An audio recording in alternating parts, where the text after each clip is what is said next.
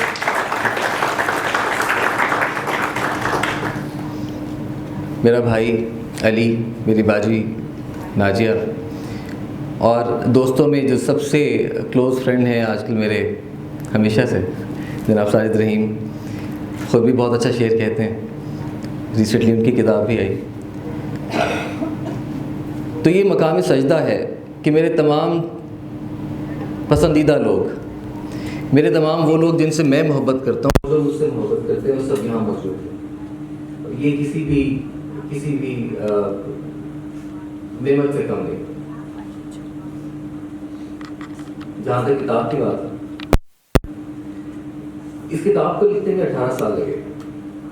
یہ کتاب میں نے لکھی نہیں ہے، یہ ہوئی ہے مجھ سے. کیونکہ میں پہلی کتاب کے بعد، جو کہ صاحب کتاب ہونے کا ایک شوق تھا، وہ تو میں پورا کر چکا تھا. 2002 میں جب میری پہلی کتاب آئی تھی، جدید عالمی، اس وقت بھی سر افتخار عارف اس وقت سے مجھے جانتے ہیں. شوق تو میں کر چکا تھا پورا، لیکن یہ وہ شاعری ہے، یہ وہ واردات ہے جو جینوئنلی سچائی کے ساتھ، پوری سچائی کے ساتھ مجھ پہ گزری ہے.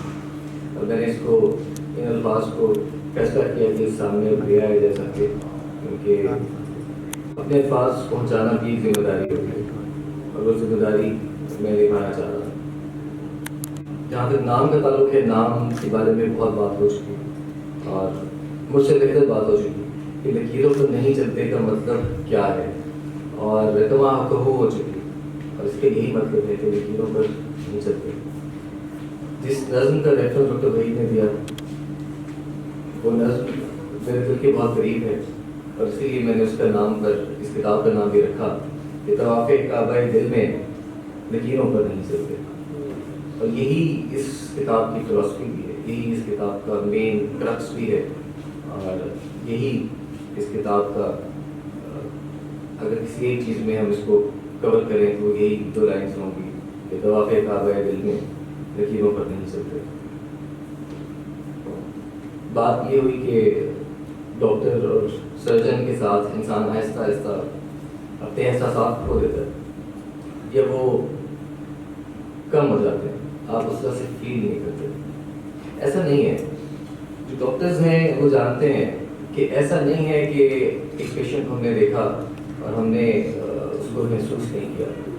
ایسا نہیں ہوتا، ہمارا ٹائم نہیں ہوتا محسوس کرنے کے لیے. اگر ہم محسوس کرنا شروع کرتے ہیں تو ہم کچھ نہ کر سکیں. تو اس لیے کچھ موڈس بنائے ہوئے ہیں.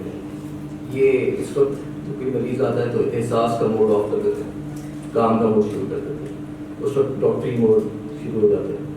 جب وہ چلا جاتا ہے تو وہ ساری چیزیں جو دن میں ہوتی ہیں وہ ہم پر آتی ہیں، وہاں پہ نازل ہوتی ہیں، اور ہم اس کو محسوس کرتے ہیں.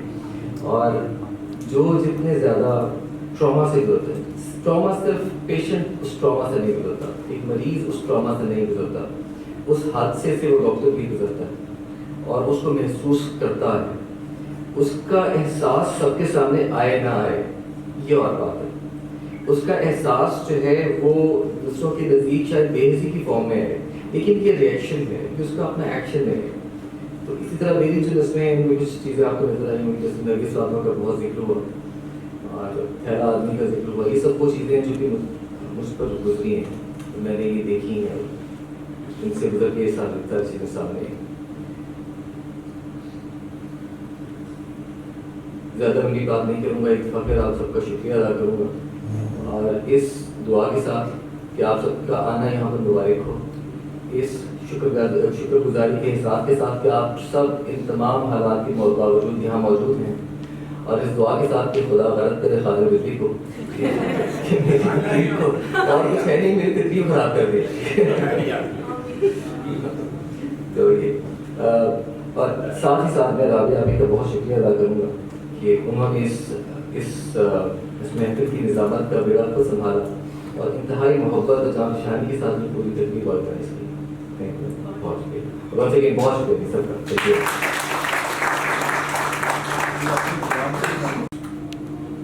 انتصاب سے کہتا ہوں، بڑی ابھی سروں پہ شفقت و برکت کا شامیانہ تھی، سروں پہ شفقت و برکت کا شامیانہ تھی.